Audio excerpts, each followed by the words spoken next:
Shri Dnyaneshwar Mhatre sir, तसेच व्यासपीठावर उपस्थित माजी नगरसेवक तुकाराम म्हात्रे आणि इतर डिग्निटरीज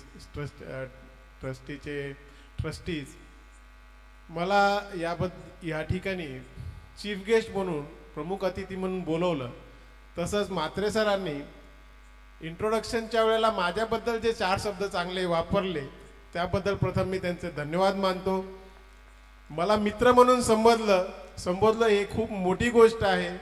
ते एक हाडाचे शिक्षक आहेत आणि आता सध्या आमदार आहेत आणि हे वर्षानुवर्ष इथे शिक्षक आणि आमदार म्हणून राहू शकतात. मी 2 वर्षासाठी आहे, तरी 2 वर्षाच्या कालावधीत त्यांनी मला मित्र समजलं.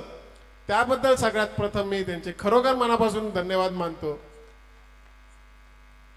त्यांनी एक गोष्ट मला सांगायला सांगितली की मुलांमध्ये किंवा आता सध्या जनतेमध्ये शिस्त असली पाहिजे, ती कशी लावावी ह्याचं मार्गदर्शन करा. परंतु ते मार्गदर्शन मला करण्याऐवजी त्यांनी स्वतःच करून टाकलंय त्याचं मार्गदर्शन, की मुलांमध्ये शिस्त कशी लावली गेली पाहिजे आणि कशी लावली जाईल. त्याकरता पालक आणि शिक्षक ह्या दोघे मिळून जर एकत्रितपणे त्यांनी कंट्रोल करायचा ठरवलं, मुलांना शिस्त लावायची ठरवली, तर ती काही न होण्यासारखी गोष्ट नाही आहे. घरामध्ये आईवडिलांनी आणि शाळेमध्ये शिक्षकांनी शिस्त ही लावलीच पाहिजे. शिस्तीशिवाय काहीच होऊ शकत नाही आहे. आता आपण जे डान्स परफॉर्मन्स पाहिले ते कोणताही डान्स परफॉर्मन्स हा इंडिव्हिज्युअल नव्हता, ते सगळे ग्रुप डान्स होते. हा ग्रुप डान्स करताना देखील तुम्हाला एकमेकांशी कोऑर्डिनेट करताना तुमच्यामध्ये शिस्त ही असलीच पाहिजे. ती शिस्त नसेल तर तुम्ही ग्रुपमध्ये कोणतीही ॲक्टिव्हिटी करू शकत नाही. तसंच खेळाचं देखील आहे. खेळ जसं सांगितलं, शिवछत्रपती पुरस्कार या शाळेच्या 3 विद्यार्थ्यांना मिळाला. खेळ हा निवड मनोरंजनाचा नाही आहे किंवा तुमचा व्यायाम प्रकार नाही आहे.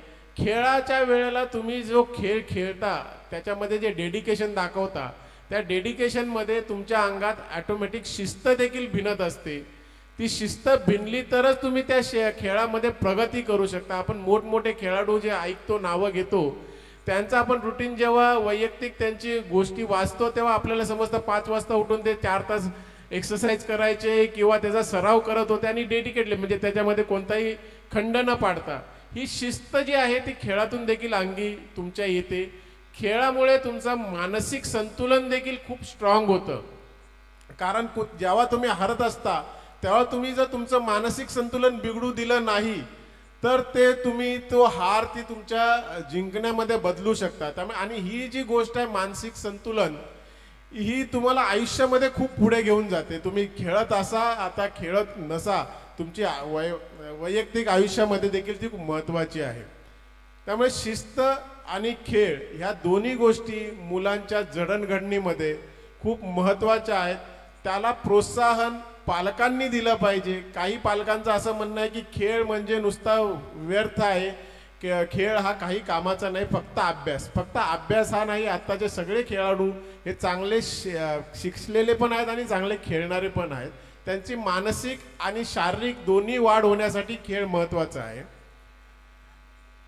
आता ज्या आपल्याकडे शिस्तीमध्ये सध्या आपल्या समोर सगळे प्रायमरीची मुलं आहेत, परंतु बाहेर आम्ही जी मुलं आता शाळेत आहेत त्यांच्याबद्दल नाही, परंतु बाहेर असणारे मुलांची आपण बघतो खूप त्यांना व्यसनं लागलेली आहे, जे शिक्षण घेत नाहीत किंवा ज्यांच्यावरती कुठला कंट्रोल नाही. आणि त्यांच्या व्यसनांमुळे त्यांच्यामध्ये बाल गुन्हेगारीचं प्रमाण खूप वाढलेलं आहे. आपल्याला कदाचित मी एक गेल्या 15 दिवसापूर्वीचा एक इन्सिडेंट सांगू शकतो की आम्ही एक 14 वर्षाचा मुलगा पकडला होता. तो 14 वर्षाच्या मुलाकडून आम्ही 13 सायकल्स आम्ही जप्त केल्या, ज्या तो चोरी करून घेऊन जात होता. तो चोरी करायचा आणि त्यांच्या भागामध्ये जाऊन तो छोट्या 2-2, 15-15, 20-20 हजारच्या सायकली 2-3 हजारसाठी विकत होता. त्या 2-3 हजारामधून तो काय करायचा तर त्याला लागणाऱ्या वस्तू विकत घ्यायचा, त्याच्या नशेसाठी लागणाऱ्या वस्तू विकत घ्यायचा. म्हणजे इतक्या छोट्या छोट्या गोष्टी या छोटी छोटी मुलं करतायत. त्यामुळे यांच्यावर कंट्रोल आणण्यासाठी त्यांचे पालकांचे, कारण त्यावेळेला त्यांची त्या मुलाचा आम्ही चौकशी केली तर त्याचे पालक हे त्याच्याकडे जराही लक्ष देत नव्हते. तो रात्री बाहेर का जातो, दिवसा कुठे असतो ह्याची कोणतीही चौकशी करत नव्हते. त्यांना वाटायचं आपला मुलगा शाळेत जातो, पण शाळेत जाऊन कधी त्यांनी चौकशी केली नाही की तो शाळेत जातोय किंवा नाही. शाळेच्या नावाखाली तो बाहेर फिरायचा. त्यामुळे पालकांनी आपल्या मुलांवर लक्ष ठेवलं पाहिजे. उशिरापर्यंत तो बाहेर का असतो, मोबाईलमध्ये काय असतो. आपण मध्ये काही गोष्टी ऐकल्या होत्या, ब्ल्यू व्हेल गेम्स वगैरे मुलं मोबाईलमध्ये खेळत होती आणि त्यातून मुलांच्या आत्महत्येचे प्रमाण वाढत होते. एकमेकांना खूपशा गोष्टी घडत होत्या. आता ही खूप लहान मुलं आहेत. आताची लहान मुलंही आपण व्हर्च्युअल वर्ल्डमध्ये राहतो, आभासी जगामध्ये राहतो सोशल मीडियामुळे. त्यांना वाटतं सोशल मीडियामध्ये जे काही दिसतंय ते सगळं खरं आहे आणि बरोबर आहे. आत्ताच्या मुली, ज्या टीनेज मुली आहेत, या आभासी जगाच्या सगळ्यात जास्त विक्टिम्स आहेत. या आम्हाला पोलीस स्टेशनला आम्ही बघतो, कारण ती त्यांना आपल्या बाजूला बसलेली किंवा आपल्या शेजारीच्या घरामध्ये राहणाऱ्या मुलींशी मैत्री करणं आवडत नाही, परंतु ज्या आभासी जगामध्ये virtual Facebook friend, Instagram friend ह्यांच्याशी मैत्री करायला जास्त आवडतं. समोरचा व्यक्ती कोण आहे, काय आहे, काहीही माहिती नसतं. त्या व्यक्ती त्या मुलांबरोबर त्या बोलतात, त्यांना वाटतं तो तितकाच चांगला जसा बोलतोय तसा, आणि त्यांच्याबरोबर त्या पळून जाण्याचे प्रकार देखील खूप झालेले आहेत आणि त्यांच्या पळून गेल्यानंतर त्यांच्याबरोबर अघटित होतं. त्याच्यानंतर पोलीस आम्ही त्यांना त्याच्यातून सोडवणूक करतो. परंतु ह्या गोष्टी त्यांनी टाळल्या पाहिजेत की आपण आपल्या बाजूला असणारे, शाळेमध्ये असणारे, माझ्या बाजूला राहणारे, एकत्र खाणारे, पिणारे, खेळणारे मुलांची मैत्री करावी, जेणेकरून आपल्याला माहिती आहे की समोरच्या व्यक्ती कसा आहे आणि काय आहे. त्यामुळे आभासी जगामध्ये आपले मित्रमैत्रीण शोधू नये, ही सगळ्यात महत्त्वाची आहे. मुलांसाठी देखील तीच गोष्ट आहे. आता मी या व्यासपीठाचा उपयोग दुसरी एक गोष्ट पालक असल्यामुळे त्याचा उपयोग करू इच्छितो. सध्याच्या याच्यामध्ये सायबर क्राईम हा खूप मोठा गुन्हा चालू आहे. माझ्याकडे दररोज येणाऱ्या तक्रारींपैकी 10 तक्रारींपैकी 5 तक्रारी या सायबर क्राईम बद्दल येत आहेत. मी खूप डीपमध्ये जाऊन सांगणार नाही आपल्याला, परंतु सायबर जे फ्रॉडस्टर्स आहेत त्यांचा काम करण्याची पद्धती तुम्हाला थापा मारून, आमिष दाखवणं, तुम्हाला भीती घालणं किंवा खोटी माहिती देऊन तुमच्याकडून पैसे वसूल करणं, या 3च गोष्टींमुळे सायबर क्राईम होत असतो. आता तुम्हाला एक छोटे उदाहरण देतो. जसं भीती घालणं, मध्ये आपल्याला माहिती आहे की MSEBचे तुमची लाईट कट होईल असे मेसेज यायचे. आपण त्या मेसेजला लगेच क्लिक करायचो किंवा त्याला फोन करायचो आणि तो समोरचा फ्रॉडस्टर्स असायचा. तर ह्यामध्ये आपल्याला भीती घातली जायची की तुमचा मीटर आम्ही कट करू, तुमची लाईट कट करू, तुमच्या मनामध्ये भीती निर्माण करायची. तर सर्वप्रथम या भीतीपासून तुम्ही दूर व्हा. तुम्हाला असे कधीही मेसेज येत नाही आणि कोणी येऊन लाईट कट करत नाही. अशा प्रकारचे खूप आहेत. सेक्सटॉर्शन आहेत. तुम्ही फेसबुकवरती फ्रेंड किंवा इंस्टाग्रामवरती फ्रेंड्स करता, त्यांच्याशी व्हिडिओ चॅट करायला जाता, तुमचे व्हिडिओज रेकॉर्डिंग करून त्याचा मॉर्फिंग करून तुम्हाला पाठवले जातात. तुमचे हे व्हिडिओ आम्ही अपलोड करू, व्हिडिओवरती सगळीकडे सोशल मीडिया प्रसार करून तुमच्याकडून पैसे उकळले जातात. तर अशा कुठल्याही धमकीला तुम्ही बळी पडू नका, कारण त्या काहीच नसतात.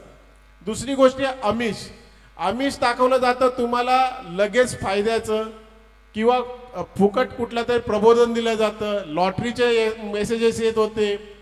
काही वेळेला तुम्हाला परदेशातला मित्र असतो, तो तुम्हाला बाहेरून काहीतरी वस्तू पाठवत असतो. तो सांगतो मी तुम्हाला वस्तू पाठवतो, त्या वस्तूच्या पाठवण्याच्या साठी कस्टम क्लिअरन्ससाठी इतके पैसे लागतील. असे कितीतरी आहेत. जो आता सध्या यूट्यूबचे तुम्ही लिंक देता, यूट्यूबच्या लिंक दिल्या जातात, तुम्ही त्या लाईक करता, त्या लाईक केल्या की तुम्हाला पैसे मिळतील. त्याच्यातून तुम्हाला इन्व्हेस्टमेंटच्या गोष्टी सांगितल्या जातात. 2 दिवसात तुम्हाला डबल करतो, 4 दिवसात डबल करतो. आता मी 5 दिवसापूर्वी एक गुन्हा दाखल केला ज्याच्यामध्ये त्या व्यक्तीचे 49,66,000 रुपये त्याचे गेलेले आहेत. सगळ्यात प्रथम हे जेव्हा गुन्हे घडतात, तक्रारदारांची अपेक्षा असते की पोलिसांनी तात्काळ जाऊन त्याला पकडून माझे पैसे रिकव्हर करून द्या. परंतु याच्यामध्ये समोरचा व्यक्ती कुठे आहे, काय आहे याच्याबद्दल काहीच माहिती नसते. खोटे सिम कार्ड घेऊन ते करत असतात आणि त्यांना तितकं पैसे मिळवणं सोपं नसतं. त्यामुळे हे गुन्हे आपल्याबरोबर होऊच नये याची काळजी घ्यावी, कारण तुमचा कष्टाने मिळवलेला पैसा हे फ्रॉडस्टर तुमच्याकडून असे लुबाडून घेऊन जातात. त्यामुळे तुम्ही 2-3 गोष्टी महत्त्वाच्या लक्षात ठेवा. कधीही कुठलाही OTP शेअर करू नका. कोणताही तुम्हाला लिंक आली तर ती लिंकवरती क्लिक करू नका. किंवा तुम्हाला एखादं ॲप डाउनलोड करायला सांगितलं जातं, ते डाउनलोड करू नका. हल्ली जास्त प्रमाण चालू आहे लोन ॲपचं. 2,000-4,000 लोन तुम्हाला देतो कुठल्याही कागदपत्राशिवाय असं सांगून तुम्ही त्या लोन ॲपवर क्लिक करता. तुम्ही त्या लोन ॲपवरती तुमची माहिती भरता आणि नंतर थोड्याच दिवसामध्ये तुम्हाला फोन कॉल यायला लागतात, तुम्ही एवढे पैसे लोन घेतलेले आहे, तुम्ही पैसे भरा, नाही तर तुमच्या सगळ्या नातेवाईकांना कॉल येतील, तुम्ही घाबरून त्यांना पैसे द्यायला चालू लागतात. त्यामुळे अशा सगळ्या गोष्टी तुम्ही टाळा. तुमचा कष्टाने मिळवलेला पैसा तुम्ही असा देऊ नका. आणि सगळ्यात महत्त्वाचं, कोणतीही घटना घडली तर तात्काळ आमच्याशी संपर्क साधा. कोणतीही भय मनामध्ये ठेवू नका की तिथे गेल्यानंतर पोलीस मला वेड्यात काढतील, काहीही प्रश्न विचारतील. तुम्हाला काहीही प्रश्न विचारले जात नाहीत, कारण आम्हाला माहीत आहे की याच्यामध्ये ते फ्रॉडस्टर तुम्हाला खूप चालाकीने उल्लू बनवत असतात, तुमच्याकडून ते पैसे उकळत असतात. त्यामुळे आम्हाला हे माहिती आहे की यामध्ये तुमचा जरी निरागसपणे तुमच्याकडून चूक झालेली असते, काही वेळा तुम्ही प्रलोभनाला बळी पडलेला असतात. तुम्हाला हे लक्षात ठेवा की कोणतीही प्रलोभन तुम्हाला तात्काळ नफा तिथे तात्काळ तोटा देखील आहे, हे लक्षात ठेवा. आणि अशा प्रलोभनांपासून तुम्ही दूर राहा. आणि कोणतीही घटना, तरी तुमच्याशी कोणती घटना घडली तर आमच्याशी तात्काळ संपर्क साधा. ह्या व्यासपीठाचा मी उपयोग हा याच्यासाठी केला की आम्ही बाहेर ठिकाणी भरपूर सेमिनार घेत असतो, लोकांना सायबर क्राईमबद्दल माहिती देण्यासाठी जात असतो.